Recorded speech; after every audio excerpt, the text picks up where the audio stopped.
fahasarotana. Mety misy fotoana mandalo fahavalo, mandalo fahoriana, mandalo fanenjehana ny mino. Fa kanefa eo anatrehan'izany rehetra zany dia izao: ny fanahy masina miandany amin'ny mino.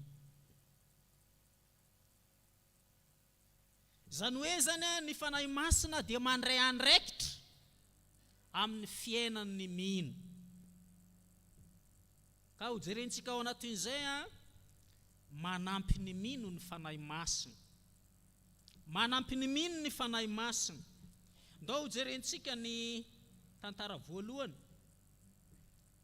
Tantara voalohany toko 12 andininy 512 ka hatramin'ny 12 teo.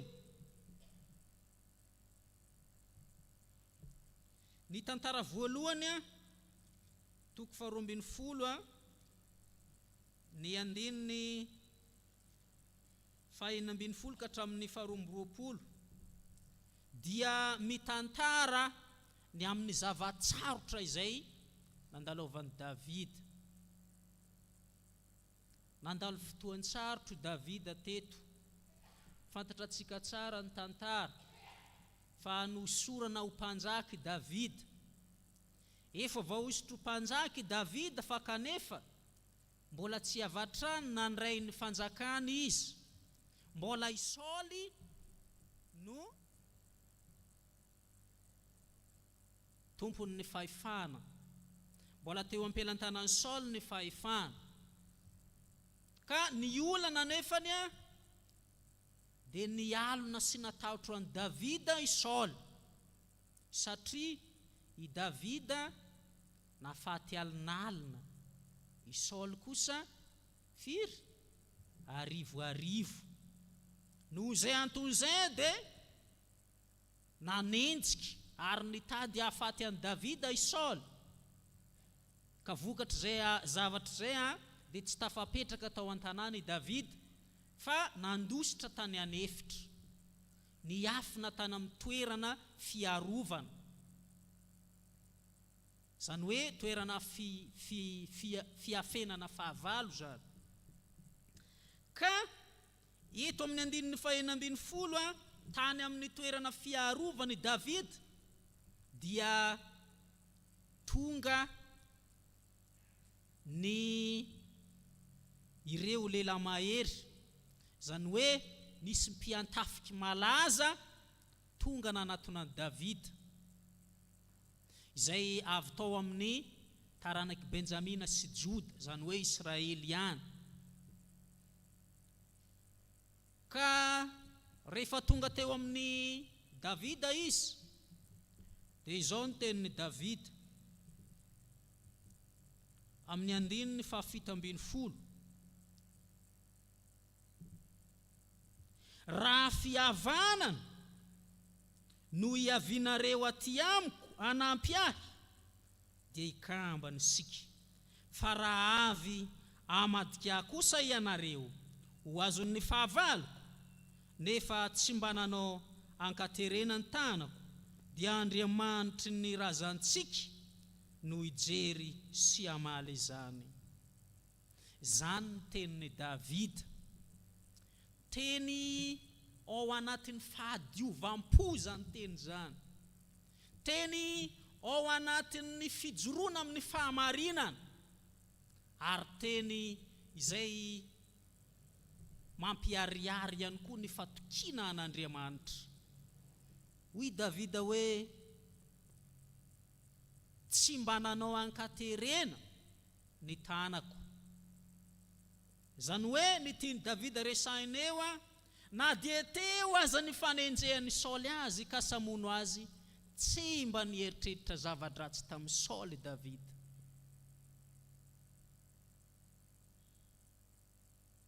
Ary zany anisan'ny zavatra lehibe izay manamarika ny olona mino, manana fisainana tahaka izany.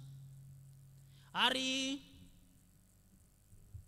ny zavatra mahavariana eto rehefa avy nijoro naneo zany teny zany i Davida, dia iny fa niseho le fanampiana tamin'ny alalan'ny Fanahy Masina.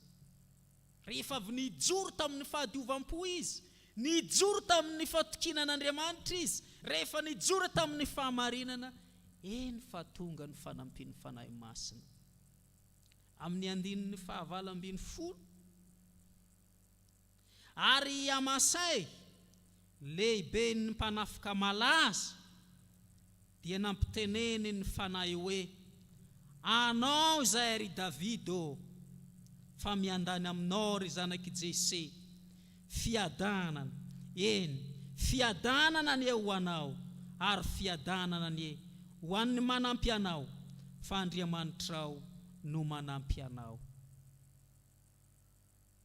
Rehefa avy naneho le toetra ny fahatokiana i David, rehefa avy nijoro tamin'ny fahamarinany David, rehefa avy naneho izany teny izany tamin'ny fahadiovampo i David, dia tonga ny Fanahy Masina nanampy azy. Ary zany ny zavatra lehibe izay tsara ianarantsika, fa mialohan'ny ny anampian'ny Fanahy Masina dia mila mijoro amin'ny fahamarinana aloha isika. Mila maneho ny fahatokinan'Andriamanitra aloha isika. Zay vao manampy atsika ny Fanahy Masina. Fa ny zavatra indraindray manahirana manko dia zao, maika hitady fanampian'ny Fanahy Masina foana nefa tsy tena mijoro amin'ny finoana, tsy tena mijoro amin'ny fahamarinana, tsy tena matoky an'Andriamanitra.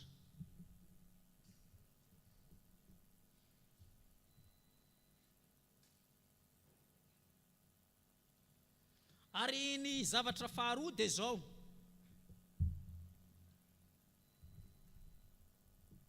mampahery ny mino ny Fanahy Masina. Mampahery ny mino ny Fanahy Masina. Ny asan'ny apôstôly izay novakiana teo. Ny asan'ny apôstôly 7:17 ka hatramin'ny 9:1 izay novakiana teo, izay maneho mazava ny amin'ny tantaran'i Stefana, izay lehilahy tena natoky tamin'ny finoana, lehilahy tena nijoro tamin'ny finoana. I Stefana mantsy anisan'ny olom-boafidy izay tena naneho zany finoana zany. Ary Stefana ihany koa dia isan'ny martiora voalohany tamin'ny fiangonana voalohany. Ka ny zavatra hita miharihary eto zany, ay ny olona rehefa hampaherezin'ny Fanahy Masina dia sahy mijoro amin'ny finoana. Teto zany Stefana, satria feno ny Fanahy Masina izy, dia nibanjina ny lanitra, nahita ny voninahitr'Andriamanitra. Zany hoe zany ny olona rehefa hampaherezin'ny Fanahy Masina dia tsy matahotra toraham-bato.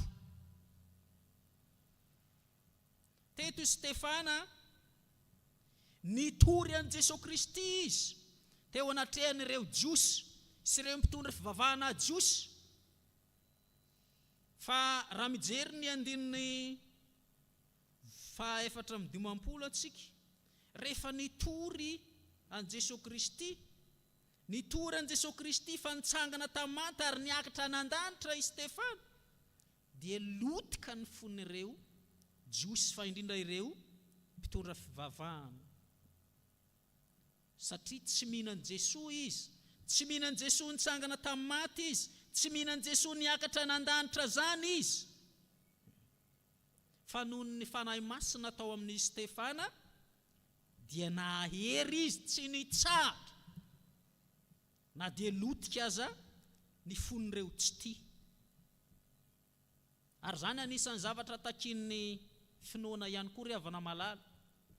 amin'ny fitoriana na amin'ny fijoroana amin'ny finoana fijoroana amin'ny finoanan'i Jesosy Kristy dia mila tsy menatr'olona.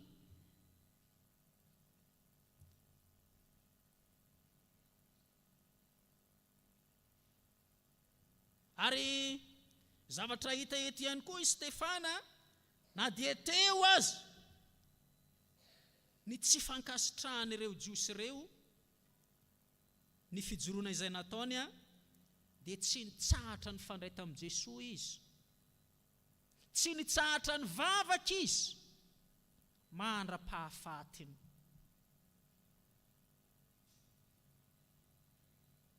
Ary ny zavatra mahavariana, rehefa nivavaka Stefana, tsy izy ihany no nivavahana, fa ireo izay namono azy ihany koa dia novavahana. Ary zany anisany toetra izay mba tsara ianarantsika kristianina. Firifiry moa amin'ny kristianina rehefa anaovan'olo zava-dratsy mba mivavaka ilay olona.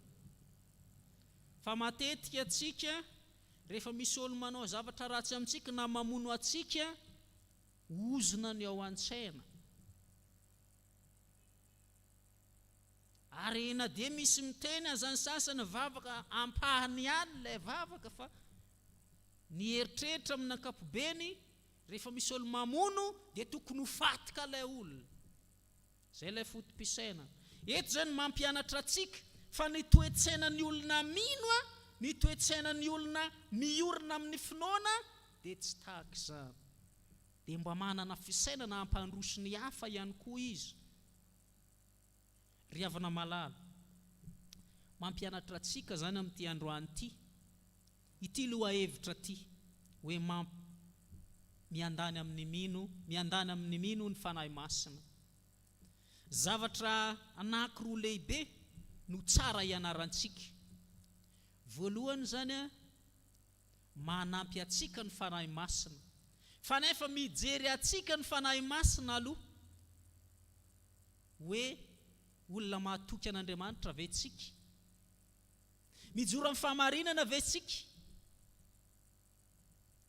Ary ny zavatra faharoa, mampahery atsika ny Fanahy Masina io, fa kanefa mila mijoro amin'ny finoana atsika. Ary rehefa miaina ao anatin'izany erin'ny Fanahy Masina zany isika, na torabato tsisy dikany amintsika. Ary zany tokoa ny zavatra misy mino za.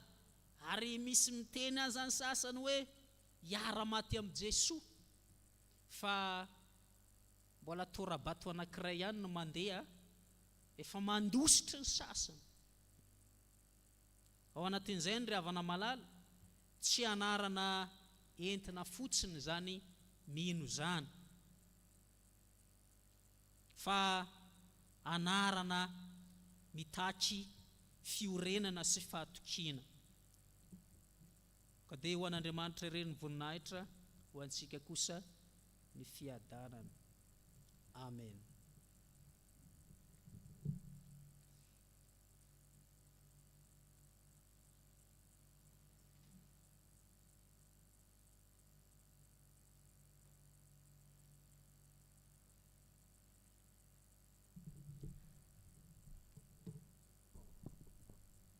Mbola hiara hivavaka isika tompoko.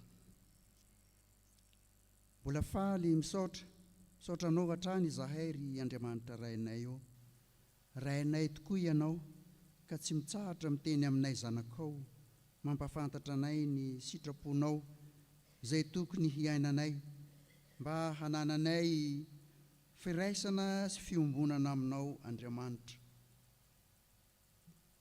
Nambaranao taminay androany fa ny atao hoe mino dia tsy mivadika, na mandalo olana, na mandalo fahasarotana, na mandalo fijaliana aza.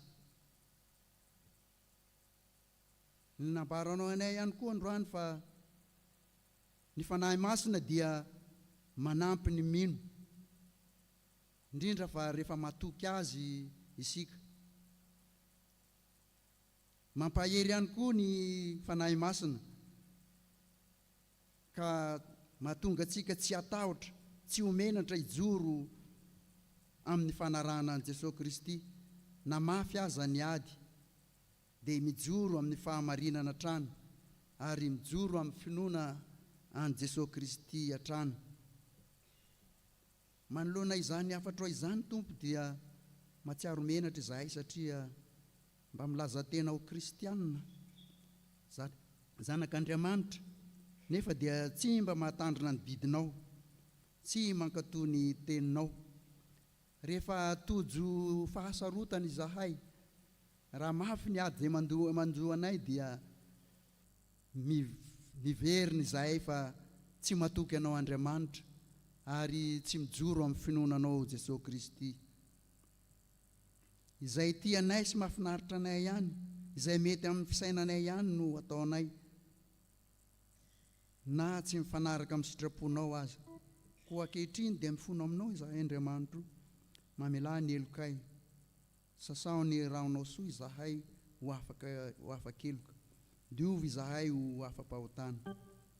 Ka amin'izao sisa izao dia hiezaka izahay hitandrina ny teninao, hankatoa ny didinao, ametraka ny finoanay anao Jesosy Kristy, mba andraisanay ny fitahiana mahatretrika. Fantatrao anefa Tompo ny fahalemenay, ka dia mitalao ny fitahian'ny fanahinao masina izahay. Hiasa sy handany aminay, hanome anay ny fahendrena, hitaridalana anay amin'ny ataonay rehetra, hahaizanay hijoro tsara, ka andavanay ny fakampanahy sy ny asan'ny devoly, izay tsy mahavokatsoa eo amin'ny fiainanay. Fantatrao Tompo fa mahazo laka eto amin'ny firenenay ny faharatsiana, koa mangataka ny fanahinao masina izahay Andriamanitra, miasa ianao amin'ny malagasy rehetra, ampiombona anay amin'ny fankatiavana, tsy mihatsara velatsy, hanafaka anay amin'ny fifankahalana, ny fialonana ary ny fifampiandaniana, ka mba hametraka ny finoanay anao Jesosy Kristy fa ianao dia tsy hafoy, tsy hahasaraka anay na mafy aza ny adinay. Fanahy Masina, tario ireo mpitondranay rehetra, na ny mpitondra fivavahana, na ny mpitondra ara-panjakana, ninonina mbaratonga misy azy ireo, mba hiasa hivavaka ho an'ny malagasy rehetra, hatonga anay hanana finoana anao Andriamanitra tanteraka, ka hiasahanay amin'ny fahamarinana, amin'ny finoana, hiasahanay amin'ny fahatahorananao Andriamanitra, ka anatanterahanay ny andraikitra sy ny adidy amin'ny fahamarinana sy ny fahitsiana, ka hikatsaka ny soa ho an'ny vahoaka malagasy, ho fampandrosoana ny Madagasikara nosy malalanay. Dia maro Andriamanitra ny tianay angatahana, saingy tsy voatony ny vavanay eto avokoa izany. Fantatray anefa fa ianao rainay dia mahalala ny tokony ho anay zanakao, koa tanterao aminay Tompo, izay mahasoa anay araka ny haben'ny famindramponao, amin'ny anaran'i Jesosy Kristy no anaovanay izany vavaka izany. Amen.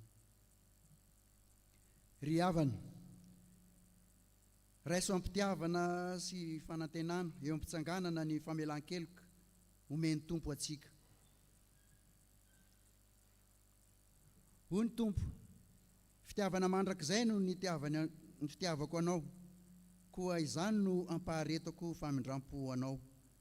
Kristy izay tsy nahalala ota dia efa nataon'Andriamanitra amonjy atsika, mba ho tonga fahamarinan'Andriamanitra aminy koa isika. Ambara ary fa voavela ny elokareo noho ny anaran'ny masina. Aleloia, iderany Tompo. Sambatra ny olona izay voavela ny ilona, sy fasarina ny fahotana, sambatra ny olona izay tsy sain'ny Jehovah eloko, ary tsy misy fitaka ny fanahiny. Amen. Petraka ny fiangonana. Izao sika dia roso amin'ny fanoloran-tena amin'ny anaran'ny rakitra, ka mandritra izany dia ataontsika ny hira fanampiny fahatelo amby telopolo. Hira fanampiny fahatelo amby telopolo.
fanolorana ny rakitra dia eo ampitsanganana ny anaovantsika ny hira ry tompony arena o.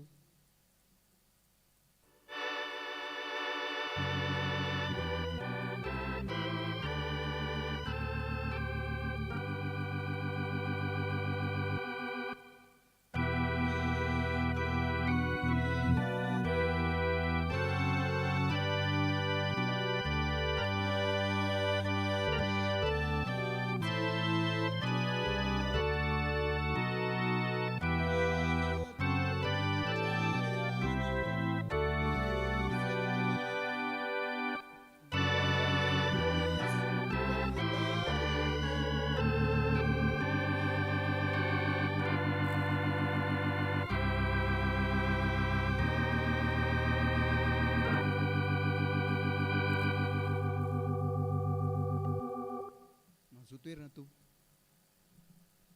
misaotran'Andriamanitra lehibe tsika fa tanteraka ny tapany voalohany iny izao isika dia iroso amin'ny ampahampotoana faharoa dia ny seho ankira zay ho tanterahany sampana mpanazava stily dia mangataka feon-java-maneno iomanan'ny sampana amin'izany.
Saotra an'Andriamanitra asika ry havana noho ny amin'ny fanatrehany ary noho ny fahatantarahany izao fanompompivavahany izao.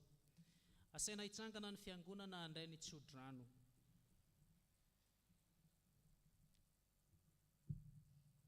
Raiso amin'ny finoana ny tsiodrano izay atolotra anareo amin'ny anaran'ny Tompo. Ary Andriamanitra ny fiadanana ane, ameno anareo amin'ny fifaliana sy ny fiadanana rehetra amin'ny finoanareo, mba hitomboanareo amin'ny fanantenana noho ny herin'ny fanahy masina. Ho aminareo ane ny fahasoavan Jesosy Kristy Tompo. Amen. Mazoa toerana, vavaha-mangina.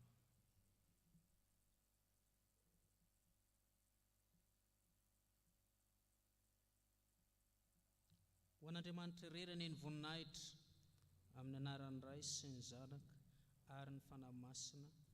Amen. Manasantsika indray ry havana amin'ny rapitso amin'ny 4 ny sampana fifoazana ary amin'ny 9 dia ny sampana dorcas sy ny katekômèna. Mirary soa tsika rehetra amin'ny anaran'i Jesosy Tompo.